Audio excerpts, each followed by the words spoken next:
Jeremiah!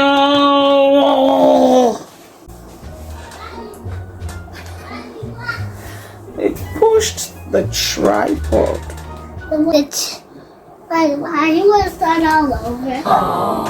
Let's start all over because Alright, intentional. Hello. You are most welcome to my channel. I am Olaide Agbaje, aka First Lady.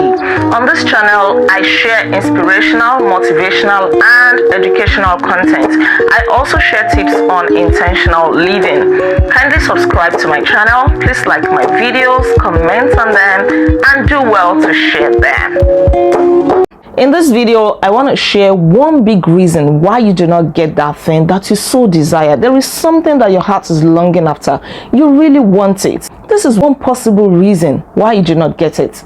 Let me share a very short story with you. In 2014, I decided to go do my master's in South Africa. But I was told that I needed to do a honors degree before I could do a master's degree.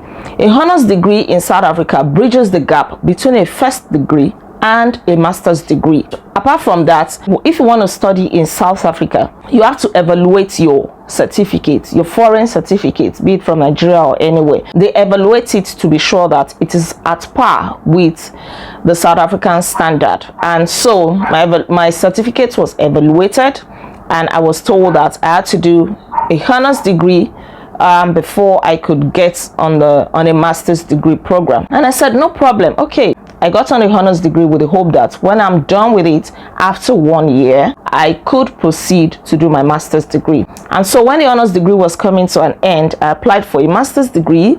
And one Friday afternoon, I decided to check my student portal, and I found that a decision had been made on my master's degree application for admission. But I was shocked at what I saw. My application had been rejected. What could be the reason? I went straight down to the admin building, and I spoke to a lady there, one of the admin officers, and she said, oh, we're very sorry, the decision was not from us, it was from your department. I did not even wait for any long talk. I just went straight to my department, straight to the office of the head of department, my HOD.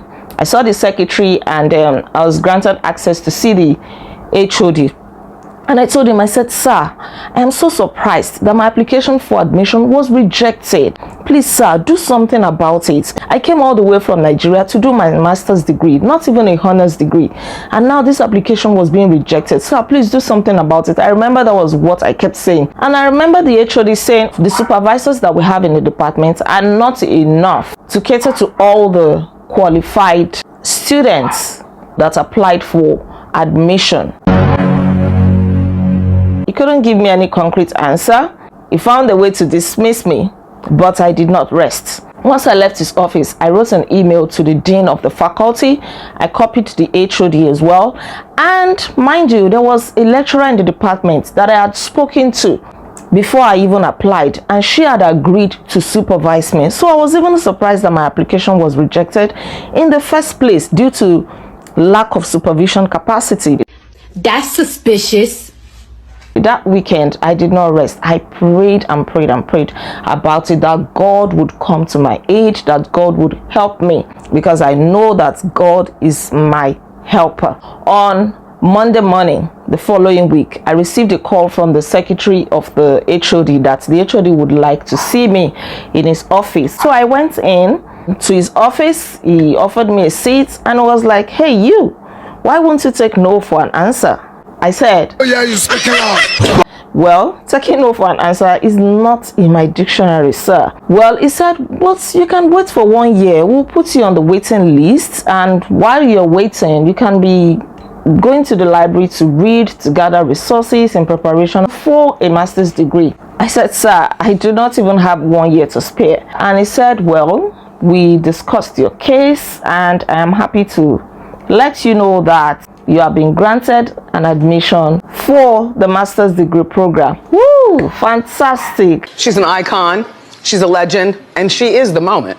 Why do you not get that thing that you actually want, that you so desire? It is because you give up too soon. Yes, you give up too soon. Anytime you get no for an answer, you really do not have to accept the no until you have done everything humanly possible, until you have prayed, until you have done everything within your power to change that no to yes. Does that sound like something you want? Yes. You don't give up too soon. You have to press in a little bit. You have to push. You can even negotiate. You can even make a proposal. What if we do it this way? What if I do this? Would you be willing to give me? Just try to do something. Just shoot your shot. Don't just take no for an answer, hook, line, and sinker, without making an effort to see if the decision could be changed. Remember that widow in the Bible that kept on knocking on the door of the judge and pleading that the judge would avenge her of her enemies. This judge did not fear God. He did not even care about men. And so he refused to avenge this widow of her enemies. But this widow would not give up. She kept on knocking on his door. She kept on pleading. I said, okay, I cannot bear this again. And so one day, this judge said to himself that if I do not answer this woman, if I do not grant her request, she's not going to let me have peace. She's going to continue to bother me. Let me just do what she wants. And so he granted the request of this widow. He avenged her of her enemies. He said, even though I don't fear God, even though I don't care about men, let me do what this lady wants because she keeps bothering me. And this is exactly what I'm talking about today. Sometimes you feel like you are bothering people. You say, let me not bother anybody. I just don't want to bother them. I just don't want to disturb them. Did they actually say that you are bothering them? At least wait until they say, oh, please don't disturb me anymore. Now, I'm not talking about constituting a nuisance. I'm talking about genuinely seeking that your desire, your heart desire would be granted. That is what I'm talking about. And let me just try to balance things here, because you might be asking, well, what if I was not granted the admission? What if the HOD had insisted that I had to wait 1 year? Well, I would have waited, because it is also part of not taking no for an answer. I wouldn't have packed my bag and gone back home to Nigeria.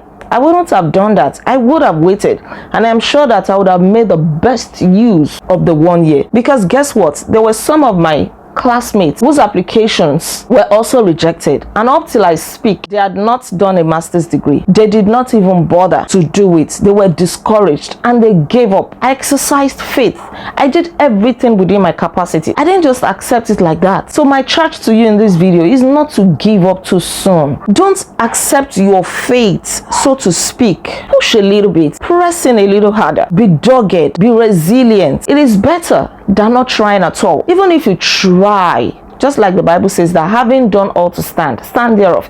Even after trying, after pushing, after pressing in, things still did not work out. There is this satisfaction that you have that at least I tried my best, that at least I pushed, I pressed in, it just did not work out. And this does not only apply to when you want to get something, it also applies to when you're trying to do something and it's not just working out. You don't give up at the first instance. You don't even give up on the second attempt. You can try again. What is that thing that you so desire and it seems as if you're not going to get it? Don't give up too soon.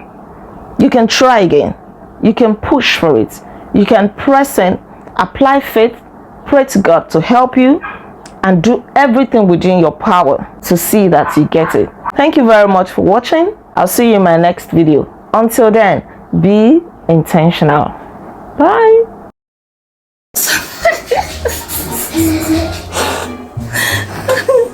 Okay, I'm so sorry if you are seeing one head here. This boy has refused to allow anybody carry him.